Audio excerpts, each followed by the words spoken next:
नमस्कार, मैं हूं खान। दिन भर की खबरों में सबसे पहले नजर डालते हैं आज के मुख्य समाचारों पर।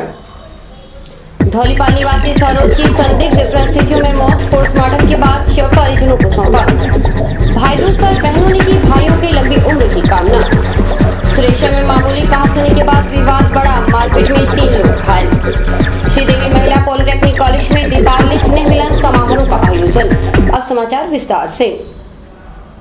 धौलीपाल निवासी सरोज की शुक्रवार को संदिग्ध परिस्थितियों में मौत हो गई। परिजनों ने बताया कि सूचना मिली कि सरोज ने फांसी लगाकर आत्महत्या कर ली है। सरोज का शव पोस्टमार्टम के लिए राजकीय चिकित्सालय लाया गया, जहां शनिवार देर तक पोस्टमार्टम रिपोर्ट नहीं आने पर परिजनों ने शव लेने से इनकार कर दिया।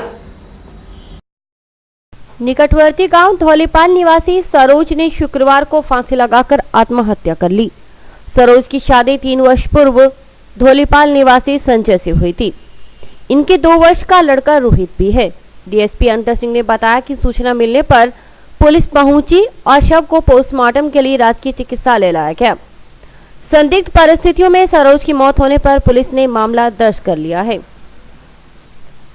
ये मर्द का सरोज के पिता ने कल इसकी संदिग्ध परिस्थितियों में मृत्यु के बाबत धारा 304B/498 में एक तहत अभियोग पंजीबद्ध कराया था, जिसके बाद कल पोस्टमार्टम करवा दिया गया था। इसका कारण तो जैसे डॉक्टर साहब ने अंकित किया, अभी पोस्टमार्टम रिपोर्ट आई। शुक्रवार सुबह पोस्टमार्टम होने के बाद रिपोर्ट नहीं आने तक परिजनों ने शव लेने से मना कर दिया। वहीं माहौल तब बिगड़ गया जब डॉक्टरों ने शनिवार को भी पोस्टमार्टम की रिपोर्ट नहीं दी। आक्रोशित परिजन इस बात पर अड़े रहे कि जब तक रिपोर्ट नहीं दी जाएगी वे लोग शव को लेकर नहीं जाएंगे। काफी समय चली जिदोजहद के बाद पोस्टमार्टम रिपोर्ट के साथ शव परिजनों को सौंप दिया गया। मृतका के परिजन सरोज की मौत के बाद सदमे में हैं। वह मृतका के भाई को अपनी बहन के खोने का बेहद गम है। कि सरोज का सुबह 9 बजे के करीब धौलीपाल के अंदर परिवार के लोगों ने ये सूचना की, उसके ससुराल वालों ने, कि उसने फांसी लाके खुदकुशी कर ली। लेकिन जिस तरह के हालात हैं उससे ये दिखता है कि उस बच्ची की ने सुसाइड नहीं किया, उसके पीछे कोई षड्यंत्र है, जिसकी वजह से सारा मेडिकल डिपार्टमेंट कल पोस्टमार्टम हुआ, लेकिन आज शाम के 3 बजने जा रहे हैं, आज तक अभी इस समय तक पोस्टमार्टम रिपोर्ट तैयार नहीं की। परिवार जनों ने इस बात का विरोध किया, डेड बॉडी लेने से इनकार किया कि जब तक हमको मेडिकल रिपोर्ट नहीं देंगे, बॉडी के द्वारा रिपोर्ट जो तैयार किया उसको नहीं देंगे, तब तक हम डेड बॉडी को नहीं लेंगे। काफ़ी देर तक डॉक्टरों ने आनाकानी की कि कभी डॉक्टर नहीं है, वो डॉक्टर नहीं है, कभी वो डॉक्टर नहीं है। लेकिन काफ़ी मशक्क़त करने के बाद डॉक्टरों की जो टीम है उसको जुटाया। डॉक्टर अपनी अपनी क्लिनिक पर बैठे हुए थे। बड़ी शर्मनाक बात है कि एक परिवारजन कल से अपनी उस बच्ची के लिए तड़फ रहा है और बच्ची के अंतिम संस्कार के लिए बैठा है, लेकिन उसको पोस्टमार्टम रिपोर्ट के लिए डिले किया जा रहा है। हमको कुछ भी अभी जब तक हाथ में नहीं आएगी हमसे कुछ बताने का नहीं होगा। लेकिन हमको सुबह, मैं कल चेन्नई से 2 बजे से चला था, मेरी बहन के साथ ये घटना हुई, लेकिन कोई भी यहाँ पर आके कोई संतुष्टि नहीं है, किसी से कोई जवाब नहीं मिल रहा है। हमने अपने घर से एक सदस्य खोया है, लेकिन कानून कुछ भी अभी तक हमारे साथ नहीं है। कोई विवाद था क्या घर में उनका लेकर? वो मेरे को इतना नॉलेज में नहीं है, वो मैं जब घर जाऊँगा तो पता चलेगा, क्योंकि मैं बाहर रहता हूँ। अभी तक डेड बॉडी आप लोगों ने उठाई नहीं? अभी उठाई नहीं है, क्योंकि हमको ये रिपोर्ट नहीं दे रहे हैं, और रिपोर्ट देने के लिए सुबह 10 बजे से ये बहानेबाजी कर रहे हैं। इनके बहानेबाजी में एक बात घूम के आ रही है, कभी कुछ बोल रहे हैं, कभी कुछ बोल रहे हैं, कभी कुछ बोल रहे हैं, और हर 2 मिनट बाद में उनको भी नहीं पता है कि पहले 2 मिनट में उन्होंने क्या बोला था। भाई दूज का त्योहार बहनों ने आज उत्साह के साथ मनाया। इस अवसर पर बहनों ने अपने भाइयों के लिए व्रत रखा और तिलक लगाकर लंबी उम्र की कामना की। दीपावली के बाद भाई दूज का त्योहार उत्साह और श्रद्धा के साथ मनाया गया। इस अवसर पर बहनों ने भाइयों को विधिवत तिलक लगाया और भाइयों की लंबी उम्र, स्वास्थ्य और धन धान्य की कामना की। इस अवसर पर बहनों ने भाई दूज से जुड़ी पौराणिक कथा के बारे में भी बताया।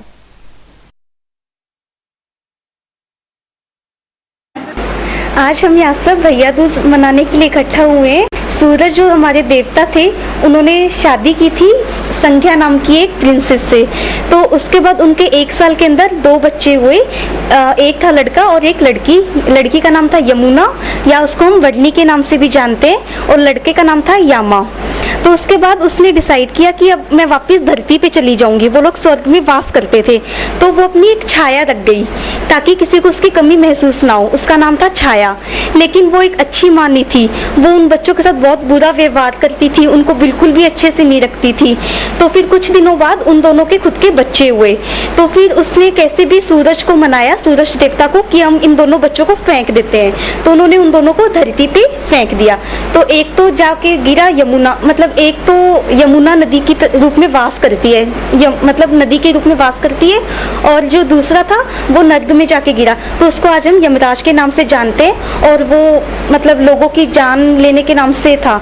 तो एक दिन उसकी शादी हो गई वडनी की, बहुत अच्छी प्रिंसेस से। तो उसके बाद उसको अपने भाई की बहुत याद आती थी। उसके बाद दूसरी तरफ यमराज को भी अपनी बहन की बहुत याद आती थी। तो उसने सोचा कि आज जाके मैं अपनी बहन से मिलूंगा।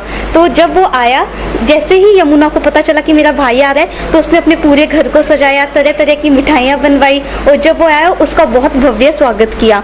तो फिर उन दोनों ने एक ही थाली में खाना खाया। उससे बोलते हैं कि उसके भाई के सारे कष्ट दूर होते हैं। तो फिर यमराज ने पूछा कि बहन मैं तुम्हें क्या गिफ्ट दूं, क्या तोहफा दूं। तो उसने कहा कि आज के दिन को हम बहुत स्पेशल बनाएंगे। आज का दिन हर बहन अपने भाई को तिलक लगाएगी, और आज का दिन भाई दूज के नाम से दुनिया में जाना जाएगा। मेरे भाई के लिए बहुत भाई दूज को सेलिब्रेट किया, आज उसके मैंने तिलक निकाला है, और आज मैंने उसके लिए उसकी फेवरेट मिठाइयाँ बनाई है। और मैंने आज ये विश किया है कि आज के बाद मतलब उसको कोई भी प्रॉब्लम ना हो और वो हमेशा खुश रहे। आज हमने भैया दूज मनाई है, इसमें हमने अपने भाई को तिलक निकाले हैं और अच्छे अच्छे वस्त्र पहने हैं, और अपने भाइयों के लिए अच्छे पकवान बनाए हैं। भाई की फेवरेट अच्छे खाने बनाए हैं, हम उसकी मनपसंद, और भाई ने मुझे गिफ्ट दिया। उसे प्रार्थना किया अपने भाई की लंबी उम्र के लिए। समाचार अभी और भी हैं, देखते रहिए दिन भर की खबरें।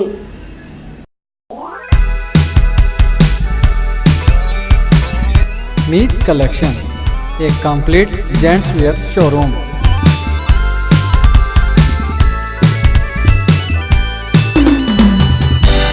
जहां पर आपको जेंट्स वेयर में रेडीमेड गारमेंट्स, इंपोर्टेड शूज, चप्पल आदि की भरपूर वैरायटी मिलेगी। वैरायटी ऐसी जो आपको देखते ही मन भा जाए, रेट ऐसे जो आपको पसंद आ जाए। यदि आप कम कीमत में अच्छी वैरायटी खरीदना चाहते हैं तो तुरंत संपर्क करें। हमारा पता है मीत कलेक्शन, खोसा कॉम्प्लेक्स, नज़दीक सीधा मार्केट, हनुमानगढ़ जंक्शन।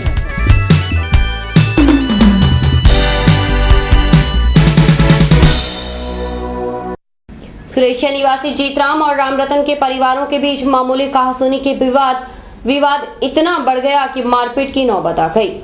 मारपीट के दौरान जीतराम सहित उसका दामाद और बेटी के चोटें आई हैं, जो उपचाराधीन हैं। सुरेशिया निवासी जीतराम और रामरतन के परिवारों के बीच मामूली कहासुनी के बाद विवाद बढ़ गया। जीतराम की पत्नी का आरोप है कि रामरतन के बेटे कुछ अन्य लड़कों के साथ मिलकर उसके घर पर मारपीट करने आए और तोड़फोड़ भी की। मारपीट के दौरान उसके पति जीतराम, दामाद और बेटी की चोटें आई हैं, जिनका इलाज चल रहा है। वहीं वे लोग एक बकरी और कुत्ते को भी मार गए। जीतराम की पत्नी का कहना है कि पुलिस इस मामले में कोई ठोस कार्रवाई नहीं कर रही, जिससे वे लोग भयभीत हैं। पीड़ित परिवार एसपी से मिलने निवास पर पहुंचा और जंक्शन थाना में मामला दर्ज करवाकर कार्रवाई की मांग की। गड़ पड़ गई तो हमने छुटछुटावा करके घर आ गए। इतना घर आके पहुंचे ना दूसरी गली, इतने लाठ गंडा से लेके घर में बढ़ गए थे। घर में बढ़ गए तो हम रात पास से हो गए, हम पुलिस चौकी के, हमारा कोई सुनाई नहीं हुई। ये कल 10 बजे की बात है सर। उससे बाद में मार पिटाई के लिए हमने कोई 50 उम्र मारने आए। मेरे आदमी की आँख फोड़ दी, यहाँ से बच गई, मड़ी मड़ी यहाँ टंका आया हुआ। और हम हॉस्पिटल चले गए, हॉस्पिटल से शाम को आए, सामने फिर हमारे पीछे पड़ गए। रात को फिर 50 आदमी लेके हमारे घर पर आगे मारने के लिए। रात को फिर उन्हें 2 बजे से बाद बकरी भी मार दी, मेरा कुत्ता भी मार दिया। एक बकरी का पता ही नहीं चल रहा कहाँ नहीं। मेरी भैंस भी खोल के ले गए थे, भैंस फिर तो दोबारा बांध गए हो।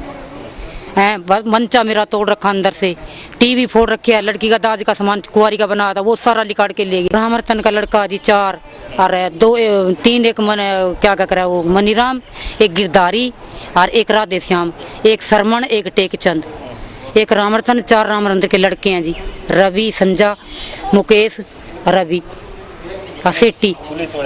पुलिस वाले तो कुछ नहीं, कुछ भी किया, कुछ पकड़ के ले आए थे, 10 मिनट फिर छोड़ दिया वापस उसको। मेरे लड़के के भी है, मेरे बटाऊ के भी है, हॉस्पिटल में भर्ती हैं। मेरी लड़की के भी है, लड़की के बच्चा नहीं थी, मम्मी के भी है। श्रीदेवी महिला पॉलिटेक्निक कॉलेज में दीपावली स्नेह मिलन समारोह का आयोजन किया गया। इस अवसर पर महाविद्यालय से पढ़कर जा चुकी छात्राओं ने अन्य छात्राओं के साथ मिलकर जश्न मनाया। हर वर्ष की तरह इस वर्ष भी श्रीदेवी महिला पॉलिटेक्निक कॉलेज में दीपावली स्नेह मिलन समारोह का आयोजन हुआ। कार्यक्रम में महाविद्यालय की छात्राओं और महाविद्यालय से पढ़ाई पूरी कर जा चुकी छात्राओं ने मिलकर नाचते गाते हुए जश्न मनाया। छात्राओं ने माना कि महाविद्यालय में आकर पुरानी यादें ताजा हो जाती हैं, वहीं अपने दोस्तों के साथ नए पुराने अनुभव शेयर करने से सुकून मिलता है।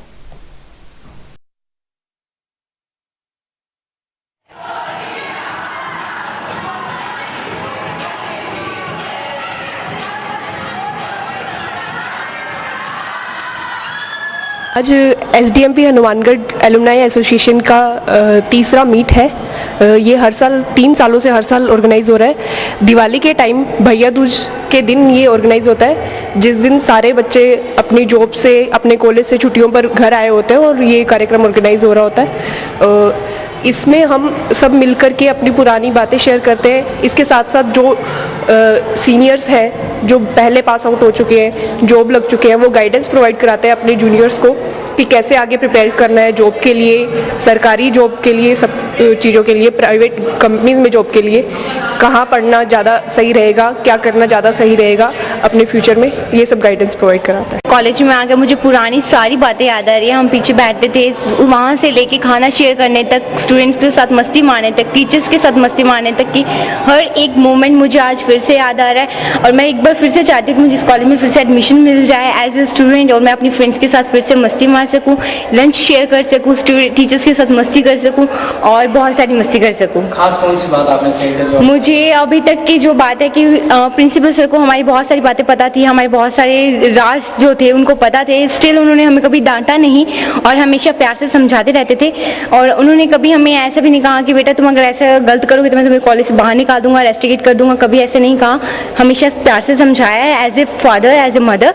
और उनका वही प्यार और उनका वही जो हमें आदर्श दिए गए हैं इस कॉलेज में, वो मुझे अभी तक बहुत याद है और मैं उसी को फॉलो करती जा रही हूँ। बेसिकली ये एक ऐसा दिन है जब हम सब लोग मिलते हैं, हम सब फ्रेंड्स जो अलग अलग जगह बीटेक के लिए गए हुए हैं, अपनी फर्दर स्टडीज़ के लिए आगे गए हुए हैं, या कोई ना कोई कुछ ना कुछ कर रहा है, बट ये इकलौता एक ऐसा दिन होता है जिसमें हम सब फ्रेंड्स मिलते हैं, इकट्ठे होते हैं, पुराने दिन याद करते हैं, गप्पे मारते हैं। हर एक जना मिलता है, अपने सीनियर्स से आप मिल सकते हैं, जूनियर्स से मिल सकते हैं, जो एक साथ कंबाइन मस्ती की भी होती है। वो इतना अच्छा मोमेंट्स होते हैं जो हम शेयर कर पाते हैं यहाँ पे, तो बहुत अच्छा लगता है कि हम फाइनली ऐसे टाइम्स पे आते हैं और एक दूसरे से मिलते हैं, डांस करते हैं, मज़े करते हैं और एग्जैक्टली पता चल जाता है कौन कहाँ है। और किसी से अगर लिंक टूट जाता है तो आप उससे लिंक्स भी बना सकते हैं।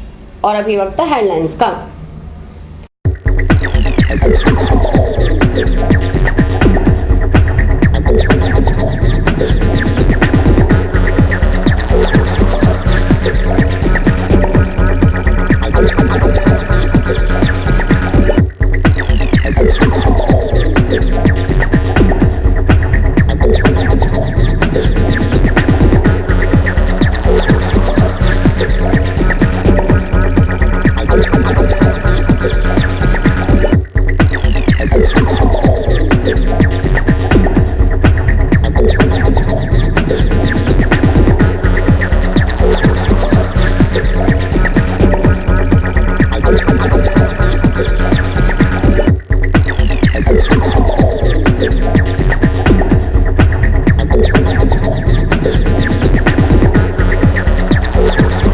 दहेज की मांग को लेकर घर से निकाली गई विवाहिता अब न्याय के लिए दर-दर की ठोकरें खा रही है। अपने लाचार पिता और दूधमुही बच्चे को लेकर पिछले 3 माह से वह नोहर पुलिस थाना के चक्कर काट रही है, लेकिन पुलिस है कि कुछ सुनना नहीं चाहती। थक हार कर पीड़िता मुख्यमंत्री से मिलकर अपनी गुहार लगाना चाहती है। मामले के अनुसार नोहर निवासी जसपाल सिंह ने अपनी पुत्री हरप्रीत कौर की शादी 16 जनवरी 2013 को राजगढ़ क्षेत्र के गांव शिवपुरा की ढाणी निवासी अनिल कुमार के साथ खूब धूमधाम के साथ की थी। जसपाल ने अपनी हैसियत के अनुरूप लेन देन भी किया। सातों सुखों के आशीर्वाद के साथ उसने अपनी बेटी को अनिल के साथ विदा कर दिया था, लेकिन उसे क्या पता था कि जिस दामाद के वह अपनी बेटी सौंप रहा है वही उसका सबसे बड़ा दुश्मन निकलेगा। शादी के कुछ दिनों तक को सब ठीक ठाक रहा, लेकिन कुछ महीनों बाद ससुराल वाले हरप्रीत कौर को दहेज की मांग को लेकर परेशान करने लगे। यह सिलसिला बढ़ता गया। समय बीतने के साथ ताने मारने वाले ससुराल वाले मारपीट करने लगे। हद तो तब हो गई जब हरप्रीत का नंदोई भी उस पर बुरी नियत रखने लगा। हरप्रीत का आरोप है कि उसका नंदोई अक्सर उसके ससुराल आकर धमकाता था और उसे अकेली पाकर उससे दुराचार करने का प्रयास करता। जब उसने विरोध किया तो नंदोई ने उसके पति और अन्य जनों को भड़काकर दहेज के लिए उकसाना शुरू कर दिया। हरप्रीत का आरोप है कि उसकी सास, ननंद, नंदोई व उसके पति ने उससे मारपीट करनी शुरू कर दी। एक दिन उसको अकेले ही घर से निकाल दिया। उसने नोहर आकर अपने पिता को आपबीती सुनाई। इस पर सामाजिक पंचायत भी हुई, लेकिन बात नहीं बनी। हरप्रीत कौर ने बताया कि उसे व उसकी मासूम बच्ची को ससुराल वालों ने बीड़ी से दाग दिया। वो रोती चिल्लाती रही, लेकिन उनका मन नहीं पसीजा।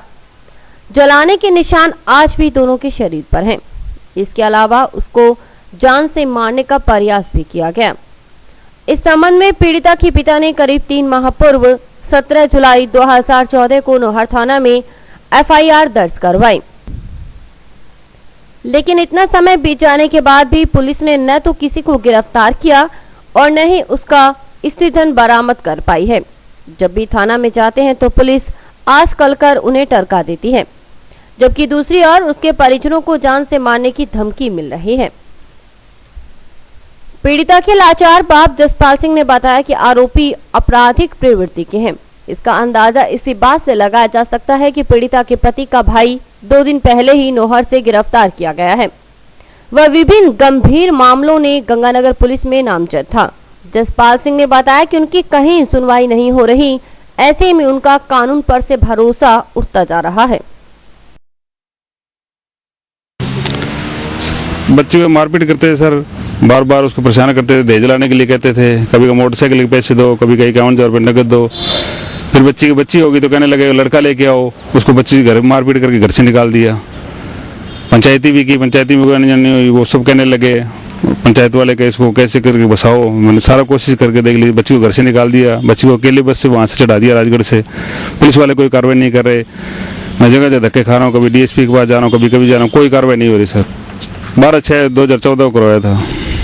अब 17/7 को FIR हो गया, 3 महीने हो गए, अभी तक कोई कार्रवाई नहीं हुई। नहीं बस आज आ रहे हैं, कल आ रहे, कल करेंगे, आज करेंगे, कल करेंगे। मैं और मेरी बच्ची दोनों जाके धक्के खा के वापस आ जाते हैं। कोई सुनवाई नहीं हो रही, कुछ भी नहीं हो रहा।